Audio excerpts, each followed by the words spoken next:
Foundation Stones to Happiness and Success by James Allen. Chapter 5. Equal Mindedness. To be equally minded is to be peacefully minded, for a man cannot be said to have arrived at peace who allows his mind to be disturbed and thrown off the balance by occurrences. The man of wisdom is dispassionate, and meets all things with the calmness of a mind in repose and free from prejudice.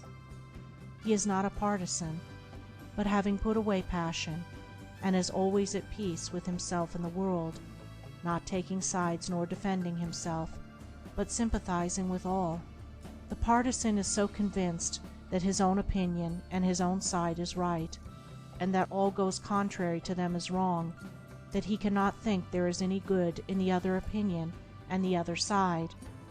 He lives in a continual fever of attack and defense, and has no knowledge of the quiet peace of an equal mind. The equal-minded man watches himself in order to check and overcome even the appearance of passion and prejudice in his mind, and by so doing he develops sympathy for others, and comes to understand their position and particular state of mind, and as he comes to understand others, he perceives the folly of condemning them and opposing himself to them. Thus there grows up in his heart a divine charity which cannot be limited, but which is extended to all things that live and strive and suffer. When a man is under the sway of passion and prejudice, he is spiritually blind.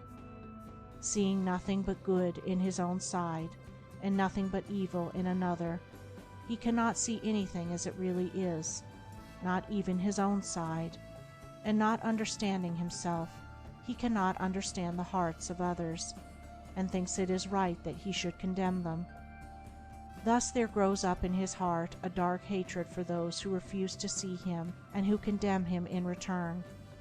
He becomes separated from his fellow man, and confines himself to a narrow torture chamber of his own making. Sweet and peaceful are the days of the equal-minded man, fruitful in good, and rich in manifold blessings.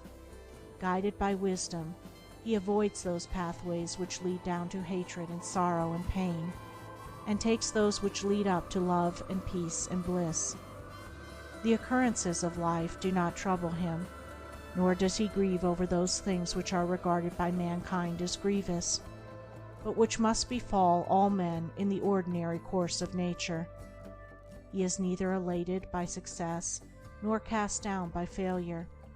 He sees the events of his life arranged in their proper proportions, and can find no room for selfish wishes or vain regrets, for vain anticipations and childish disappointments. And how is this equal-mindedness, this blessed state of mind and life, acquired? Only by overcoming oneself, only by purifying one's own heart, for the purification of the heart leads to unbiased comprehension. Unbiased comprehension leads to equal-mindedness, and equal-mindedness leads to peace. The impure man is swept helplessly away on the waves of passion. The pure man guides himself into the harbor of rest. The fool says, "I have an opinion." The wise man goes about his business. End of chapter 5.